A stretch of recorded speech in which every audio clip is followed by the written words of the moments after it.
Okay, my name is John Sullivan. I'm actually from an Irish-American family that came to the U.S. in the early 1800s. A family that came here for a better opportunity for future generations. Middle-class family. My grandfathers were coal miners. Small town in Indiana. As I went through my career, I was lucky enough to be able to achieve things. And a few years ago, a little over a decade, I learned about a country by the name of Ukraine. I knew nothing about it. I thought Chernobyl was part of Russia. When people talked about going to Kyiv, people thought you were going to Russia. If I would say that today, my Ukrainian friends would smack me upside the head. So, as I learned about Ukraine, I learned about the culture. I learned about the country. I learned about the history. I learned about the people. I learned about a country who, for centuries, the most important thing to them was freedom, much like my own country. A country whose national anthem says, "We will give our bodies and souls for freedom," much like my country says, "The land of the free and the home of the brave." It's the most important thing, that freedom. As I was in Ukraine, I could see it. I could see it was the country of my youth, a country where people wanted nothing more than to have a better life for themselves, their children, and future generations. And then along came a war. In 2014, the Russians invaded the Donbas region and Crimea. Most of the world had no idea after the first 3 months that it kept going on, and it did continue up until this day. That war has decimated the country. It has killed numerous people, but has not destroyed the spirit of the population. They will never give up their freedom. There's some stories I've heard while I've been there.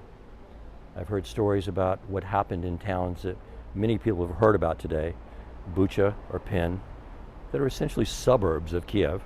They're 20 to 30 miles away. And the Russians had come in there. What they did, human beings don't do to each other. A story that I know about from talking to the people that are doing the interviews for the war crimes trials that will take place. There was one story that stuck out, and it was about a 7-year-old girl that was in Bucha.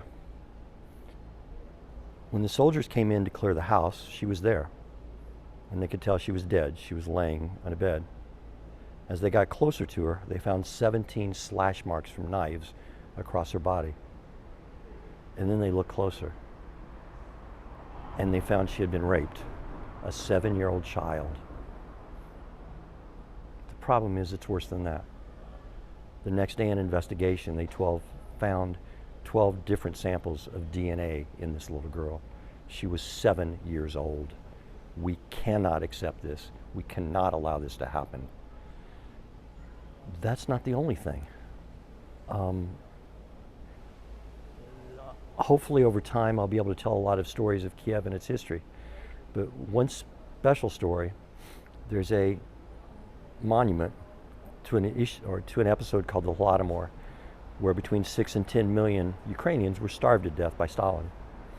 As I walk to that and pay my respect to the statue 5 times a week, one day I'm walking and I see 2 dogs. Kind of a German Shepherd, kind of a, I don't know, almost a mutt. As I'm walking up the stairs, I get to the other side and I turn around and I see him standing there. And it dawns on me, they're only 30 miles from where Bucha was. And what happened in Bucha was there was an animal shelter.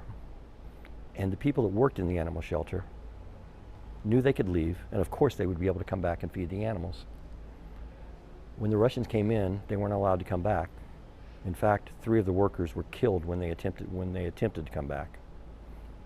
A few months later, when the Russians were pushed out of Bucha, the soldiers got in there, and there were 450 dogs that were starved to death and abused. Animals? We're going to abuse animals, the most innocent things in the world? We cannot allow this to happen. There's so many stories. I think the one that touched me the most, because it happened actually around my birthday,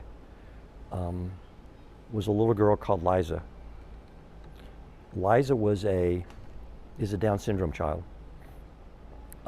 Very sweet, very charming, loving to everyone. And she was in a town called Vinnitsa, and she was pushing her baby cart with a baby doll in it on the way to her language course. The language course, kind of strangely, was with a teacher whose name was Allah. And the video that exists is her mother saying, "Where are we going?" And Liza said, "We're going to see Allah." What happened next actually proved that. When they were walking back from the language lesson, they were going through city center, and a Russian missile struck, and it blew Liza into parts. The little Down syndrome child who had nothing for anybody to fear was just loving, and she was killed by a missile that was sent 600 or 700 miles away. For what? What was accomplished? And we don't know, yet we accept it. So I guess my purpose of this entire thing is to try to educate Americans, maybe educate people around the world, as to who Ukraine is, who Ukrainians are, what is actually going on, to dispel the stories, to dispel the rumors of 2014, to dispel the stories of corruption, to dispel the stories that have been sent out for years that is essentially Russian disinformation that causes the people of the world to not give them everything they need and everything they want. Because all they want, they are fighting every single day and dying every single day, and all they want is our equipment. Because they want to protect their freedom. They want to regain their freedom, and they will. The one thing that Zelensky did say many, many months ago that we know is that, as Zelensky said, we will win, and they will.